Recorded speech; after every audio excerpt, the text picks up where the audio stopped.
बिहार चुनाव 2025 किसकी बनेगी सरकार? चर्चाओं का बाजार गर्म है और सवालों की कड़ियां उलझती जा रही हैं। जब से बिहार जेडीयू में चर्चाएं शुरू हुई हैं कि नीतीश कुमार के बेटे निशांत कुमार राजनीति में आ सकते हैं, तब से ही मानो पार्टी में संकट के बादल मंडराने शुरू हो गए हैं। जी हां, बिहार के मुख्यमंत्री और जेडीयू अध्यक्ष नीतीश कुमार के 48 वर्षीय बेटे निशांत कुमार को लेकर पिछले कुछ महीनों से सियासी अटकलों का बाजार गर्म है। ऐसी संभावना जताई जा रही है कि इस साल अक्टूबर-नवंबर में होने वाले बिहार के विधानसभा चुनावों से कुछ दिन पहले ही राजनीति में एंटर हो सकते हैं और जेडीयू के भविष्य पर आखिर क्या होगा, इस पर भी सवाल बुन सकते हैं। जी हाँ, जेडीयू का भविष्य बन जाए, लेकिन इस बारे में अब तक ना तो खुद नीतीश कुमार ने और ना ही उनकी पार्टी जेडीयू की तरफ से कुछ भी सार्वजनिक तौर पर कहा गया है।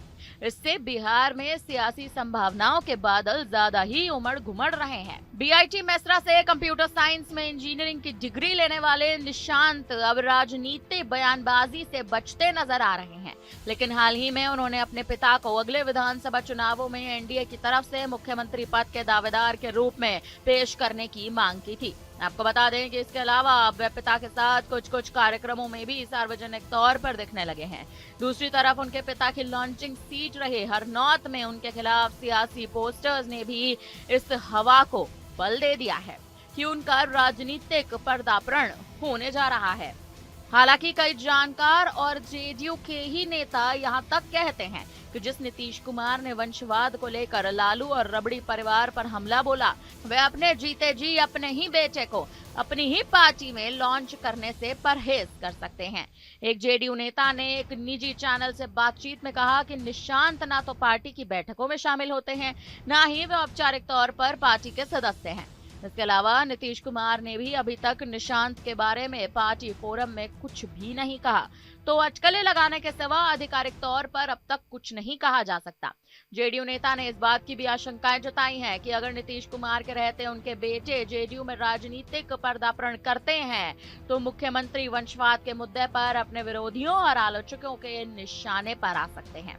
हालांकि जेडीयू के कुछ नेता इस बात पर संतोष जाहिर कर रहे हैं कि अगर निशांत राजनीति में आ गए तो वे जेडीयू के लिए अच्छे हो सकते हैं, क्योंकि पार्टी अभी चौराहे पर खड़ी है। दूसरी तरफ नीतीश कुमार की उम्र ज्यादा हो चुकी है, इसलिए पार्टी को अब भविष्य के किसी नेता की तलाश है। इस तलाश को निशांत पूरा कर सकते हैं।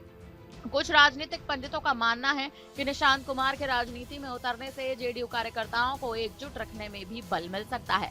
हालांकि इसमें खतरा ये है कि निशांत के राजनीति में कदम रखते ही जेडीयू, राजद, हम, लोजपा जैसी अन्य क्षेत्रीय दलों की राह पर उतर सकती है, जिसमें वंशवाद की बेल खूब फल फूल रही है। फिलहाल अब अगर नीतीश कुमार ये बड़ा फैसला, ये बड़ा निर्णय लेते हैं और निशांत कुमार की राजनीति में एंट्री होती है, तो आखिर जेडीयू का भविष्य कैसे बदलेगा, ये देखना बेहद दिलचस्प होगा।